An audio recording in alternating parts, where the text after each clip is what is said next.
Okay guys, on this week's episode we are going to be making a video I've wanted to make for a while, which I should have made before because this video is very important to all the repairs. This video is going to be how to properly raise, lower, and support your vehicle safely so you don't get hurt. You know what you need. You know where to put the jacks, common places to put the jack stands. We'll go over all that. I'm going to do a live example and we're going to talk here on the bench. Okay, so to begin, I have come up with just a couple bullet points of how to raise and lower the vehicle and support it safely. If this is your very first time and you're watching this video to do it yourself, make sure to watch this video to the end because it's going to be filled with lots of good information. So our first bullet point is going to be we're going to need to figure out the gross vehicle weight of the car or truck you're about to be working on. That is going to be found in the typically on the door jamb. There's going to be like a little white sticker. We'll go over that once I get the car inside, but you're going to want to look for that sticker and find where it says the gross vehicle weight so you could figure out what size jack and jack stands you're going to need to do the job safely. Our next bullet point is going to be proper jack and jack stands for the weight. Like I said, we're going to need to figure out the gross vehicle weight so we could calculate what size stands we're going to need. They make a couple common sizes, so we're going to go over that. Next, you're going to want to make sure you are on level ground. Do not try to jack a car up on a hill or do something crazy. I've actually got hurt doing that, and I've had cars actually roll away by jacking them not properly, so I don't want to see anyone do that or get killed because it's not a joke. Lifting a vehicle, it is really heavy and you are getting underneath it, so you want to be very safe, which is why you're going to need wheel chocks, especially if you're just doing like a front brake service or a rear brake service and you're only taking up 2 tires. You're going to want to make sure you chock the back wheels or the front wheels depending on which side you have jacked up. The side on the ground, you should put chocks behind it so it can't kick out. So that's another very important part. Now, I've just made this up as an example. Now, I'm doing this in US measurements, but I'm not sure on the metric, but this is just for US.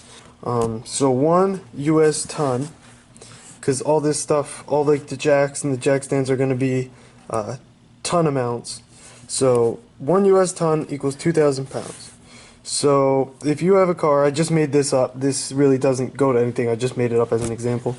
But if the car you figure out is 4,500 pounds, is the weight of the car, that is going to mean that the jack and jack stand minimum capacity, you could go more, you can't go less, because if you go less, you know, that's really dangerous. Don't do that.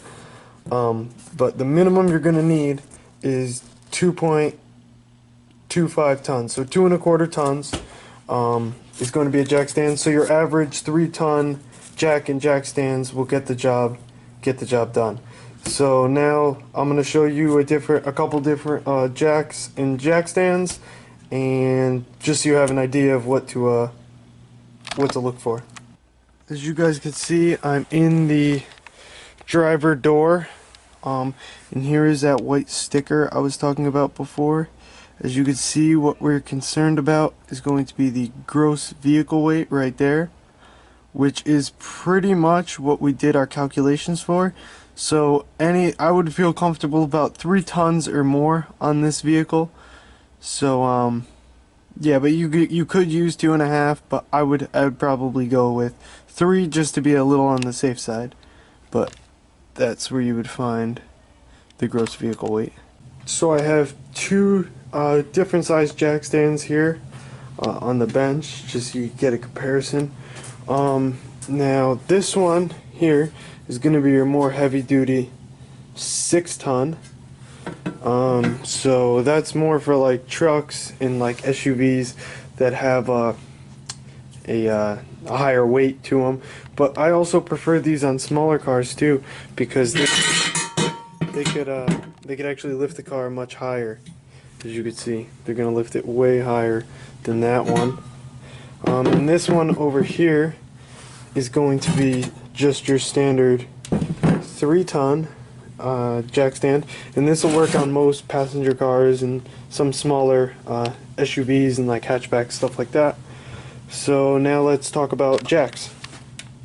Okay, for jacks, I have two different ones here as an example.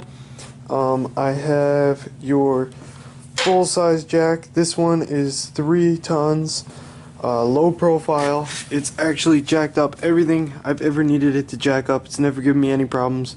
I used it in every video, every job I do at the house, and we even have a couple at the shop. So I really recommend the full-size jacks. But what I've seen a lot in like a lot of the auto parts stores, and especially if it's one of your first times, you're probably gonna have something that looks like this. Nothing wrong with these.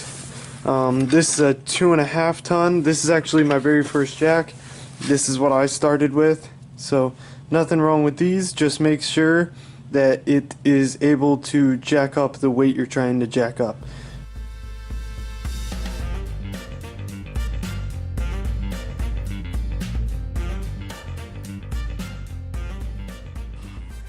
Okay guys, so here I have an 04 Ford Escape. I'll be showing you how to properly support the car using this as an example. So if you'll take a look underneath of it, there's this hard point right here. I usually put the jack on. If you don't feel comfortable using that, or you're working on a different car, sometimes you could go under the control arms. Is a safe place to put your jack, and sometimes they even have like a thick bar that runs across. You could put your jack. So that's where I would jack it up in the front. But on most vehicles, if you go to the side of the car, is going to have this right here, this pinch weld that runs right underneath. It runs down the whole side of the car. This is usually a good place to put your jack, especially on like little front wheel drive cars and stuff like that. You could usually put your jack here. Like if you only need to take off like just one tire, you could put your jack here. Or on this one, it actually has this frame that runs down it. You could put your jack on both sides to raise whichever tire you need. And in the back of the car, I've jacked up some cars by the toe, the recovery hook in the back. That's usually a place you could put your jack. And under this, some people don't feel comfortable with it, but I've never had a problem. Because this one is all-wheel drive, so it has the differential in the back. You could put the jack right under the differential back here. Or sometimes on the front-wheel drive cars, they'll have the dead axle back here, like on the Sentra. You guys have seen in other videos. I do put it under there too, and I've never had an issue. So let me get the jack, and we'll jack this car up and show you. Just to show you guys a good example, I'm just going to place the jack right underneath the frame. Make sure it's square on the frame. And I'm going to jack up the car individually by the frame. So right now we're on the passenger front. And you just want to do this all the way until the jack is all the way up, or you're at your desired height. I normally like to go as high as I can, especially if I'm going to get under the car. So that should be good. And I'm going to place our jack stand underneath the pinch weld. So just raise your jack stand all the way up. Keep this arm out because it's easier when you want to take it down. And now that your jack stand's in place, just turn the jack to loosen and allow the car to rest on the jack stand. And you're going to want to do that to each 4 corners.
Okay, so as you can see, that kind of raised both sides a little bit.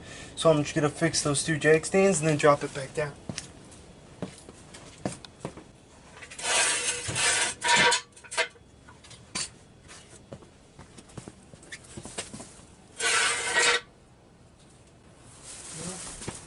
Now the jack stands are in place on that pinch weld.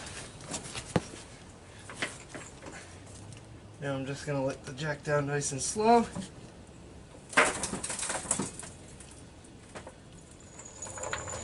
Now you have all four wheels off the ground and the car is safely supported.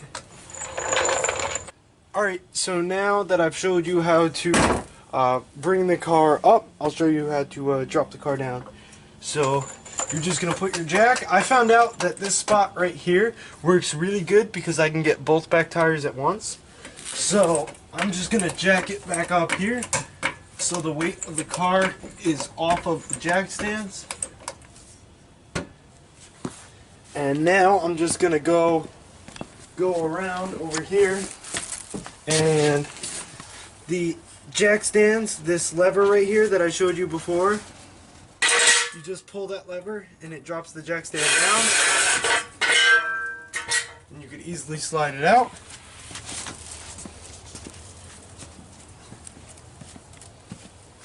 So I'm just going to do that to both sides and remove our two back jack stands. Now we're just going to set the car back down nice and slow. And now our back jack stands are out. So same thing in the front, but I'm doing the front one by one. I'm just going to jack it back up by the frame.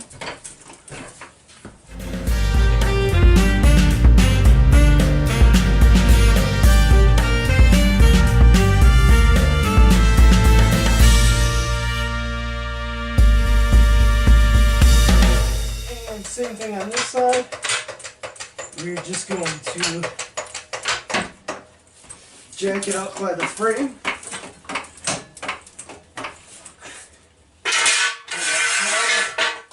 Kick our jack stand out and slowly lower the car back down.